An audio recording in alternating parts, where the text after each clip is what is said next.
Puttur block ಯುವ ಕಾಂಗ್ರೆಸ್ ವತಿಯಿಂದ ಅಗತ್ಯ ವಸ್ತುಗಳ ಬೆಲೆ ಏರಿಕೆ ಹಾಗೂ ಇಂದಿರಾ ಕ್ಯಾಂಟೀನ್ ಮುಚ್ಚುವ ಹುನ್ನಾರದ ವಿರುದ್ಧ ಧರಣಿ ಸತ್ಯಾಗ್ರಹ ಪುತ್ತೂರು ಸಹಾಯಕ ಆಯುಕ್ತರ ಕಚೇರಿ ಎದುರು ನಡೆಯಿತು.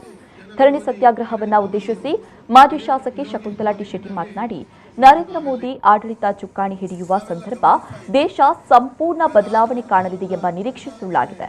ದೇಶದ ರಕ್ಷಣೆಗಾಗಿ ಇರುವ ಕೇಂದ್ರ ಸರ್ಕಾರಕ್ಕೆ ರಿಸರ್ವ್ ಬ್ಯಾಂಕ್ನಲ್ಲಿಟ್ಟ ಚಿನ್ನಾಭರಣ ಮಾರಾಟ ಮಾಡುವ ಪರಿಸ್ಥಿತಿ ಬಂದಿದೆ.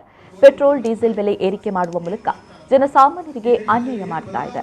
ಸಾಲದಕ್ಕೆ ಕಾಂಗ್ರೆಸ್ ಆಡಳಿತದ ಯೋಜನೆಯಾದ ಇಂದಿರಾ ಕ್ಯಾಂಟೀನ್ ಮುಚ್ಚಲು ವಿವಿಧ ನೆಪಗಳನ್ನು ಇಟ್ಟು ಬಡವರ ಹುಟ್ಟೆಗೆ ಕಲ್ಲು ಹಾಕಲು ಹೊರಟಿದೆ.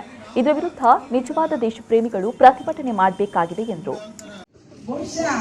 ರಾಷ್ಟ್ರದ ಪ್ರಧಾನಿ ಈ ದೇಶದಲ್ಲಿ 2014ರಲ್ಲಿ ಬಂದಾಗ ಏನೋ ದೇಶ ಸಂಪೂರ್ಣ ಬದಲಾಗ್ತದೆ ಅಂತ ಹೇಳುವ ನಿರೀಕ್ಷೆಯಲ್ಲಿ ಜನ ಇದ್ರು.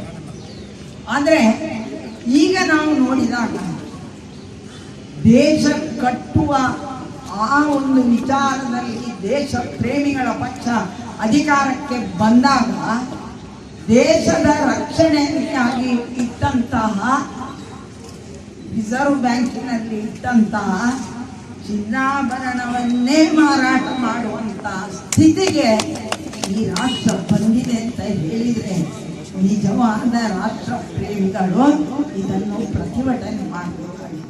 ಪ್ರತಿಭಟನೆಯಲ್ಲಿ ಯುವ ಕಾಂಗ್ರೆಸ್ ಅಧ್ಯಕ್ಷ ಶ್ರೀ ಪ್ರಸಾದ್, ಬ್ಲಾಕ್ ಕಾಂಗ್ರೆಸ್ ಅಧ್ಯಕ್ಷ ಮಹಮ್ಮದ್ ಬಡಗನ್ನೂರು, ಕೆಪಿಸಿಸಿ ಕಾರ್ಯದರ್ಶಿ ಭರತ್ ಮುಂಡೋಡಿ ಸೇರಿದಂತೆ ಮತ್ತಿತರರು ಉಪಸ್ಥಿತರಿದ್ದರು. ಕಳೆದ 2014ನೇ ಸಂದರ್ಭದಲ್ಲಿ ನರೇಂದ್ರ ಮೋದಿಯವರು ಈ ದೇಶದ ಆಡಳಿತ ಚುಕ್ಕಾಣಿಯನ್ನು ನೋಡಿ ಗಮನಿಸ್ತಾ ಇದ್ದಾರೆ. ಏನ್ ಮಾಡ್ತಾರಪ್ಪ